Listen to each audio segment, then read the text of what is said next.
നായകന്റെ മുന്നിലേക്ക് പോയിക്കൊണ്ട് പറയുകയാണ്, നബിയേ യാ റസൂലല്ലാഹ്, അങ്ങയുടെ പൊന്നുമോൾ സ്വർഗത്തിലെ റാണിയല്ലെങ്കിൽ പിന്നെ ആരാണ് സ്വർഗത്തിലെ റാണി നബിയേ? അങ്ങയുടെ മോൾ എനിക്ക് ധരിക്കാൻ വസ്ത്രം തന്നു, അങ്ങയുടെ മോൾ എന്റെ വിശപ്പടക്കാൻ വിറ്റുകാശാക്കാൻ എനിക്കൊരു മാല തന്നു നബിയേ. പക്ഷെ ഫാത്തിമ എന്തിനാ കരഞ്ഞതെന്നറിയില്ല.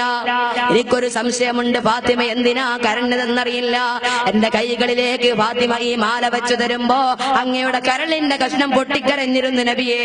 അതെന്തിനാണെന്ന് എനിക്കറിഞ്ഞുകൂടാ എന്ന് പറയുന്ന സമയത്തതാ അള്ളാന്റെ ഹബീബ് ആകെ ഞെട്ടിത്തെറിച്ചു പോവുകയാ. എവിടെ ആ മാല, എവിടെ ആ മാല, എവിടെ ആ മാല, എവിടെ? അതെന്റെ ഖദീജയുടെ മാലയാ, അതെന്റെ ഖദീജയുടെ മാലയാ. ശരീരം മുഴുവനും സ്വർണം നിറച്ചവളായിട്ട് ആ ഖദീജ ബീവി എന്റെ മുന്നിലേക്ക് കടന്നു വന്നപ്പോ അള്ളാന്റെ ദീനിന് വേണ്ടി കൊടുക്കാൻ ഞാൻ ആ ഖദീജയോട് ചോദിച്ചപ്പോ അവളെല്ലാം എനിക്ക് അടിച്ചു തന്നു സ്വഹാബത്തെ.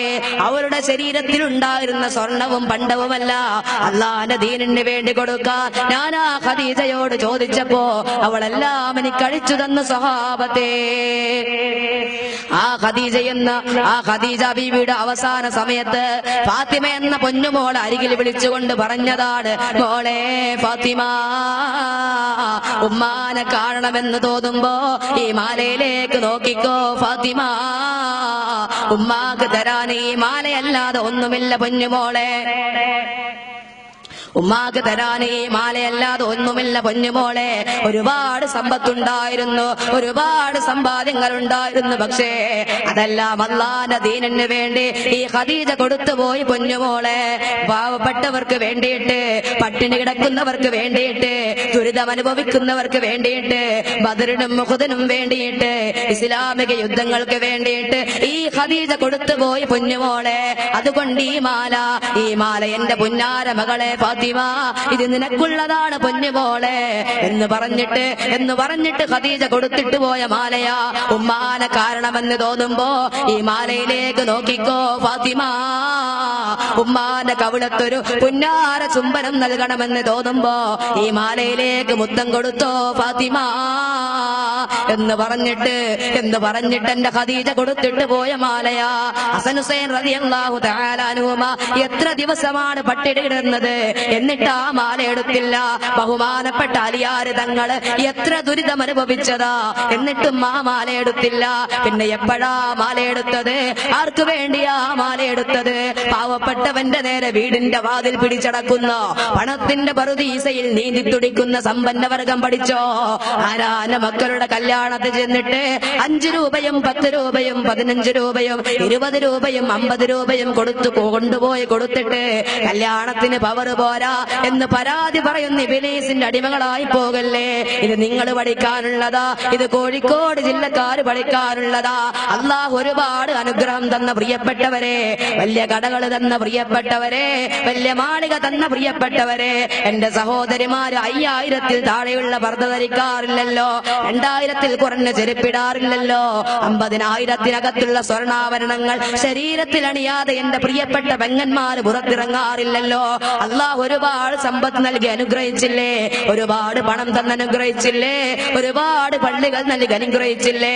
മഹാനായ മമ്പുറം തങ്ങൾ അന്ത്യവിശ്രമം കൊള്ളുന്ന മണ്ണിന്റെ ഉടമയായ മുസ്ലിമേ, ആ മഹാനുഭാവം കിടക്കുന്ന മണ്ണിന്റെ മണലിന്റെ മാധുര്യത്തിന്റെ മാണിക്യത്തിന്റെ ഉടമയായ എന്റെ കോഴിക്കോട്ടെ പ്രിയപ്പെട്ട ചെറുപ്പക്കാരാ, അള്ളാഹു തന്ന പണം കൊണ്ട് നീ കല്യാണ വീട്ടിൽ അടിഞ്ഞാടുമോ മോനെ?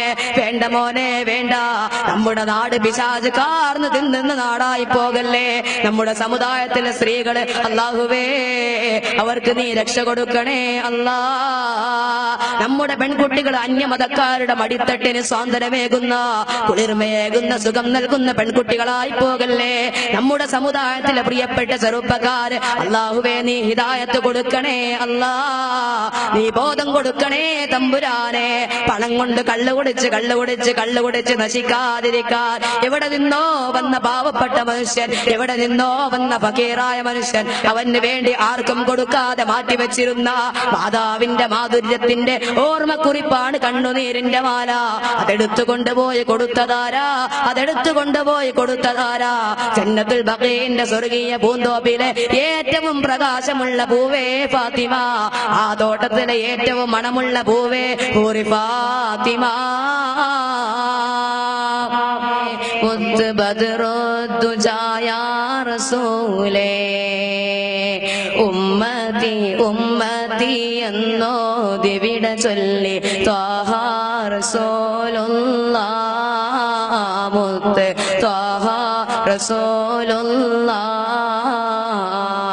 ബശറിലും ഖൈറുൽ ബശീറേ മുത്ത് ബദ്റുദ്ദുജായ റസൂലേ മുത്ത് ബദ്റുദ്ദുജായ റസൂലേ ഉമ്മത്തി ഉമ്മത്തി എന്നോതി വിട ചൊല്ലി ത്വാഹ റസൂലുള്ളാഹ് മുത്ത് ത്വാഹ റസൂലുള്ളാഹ്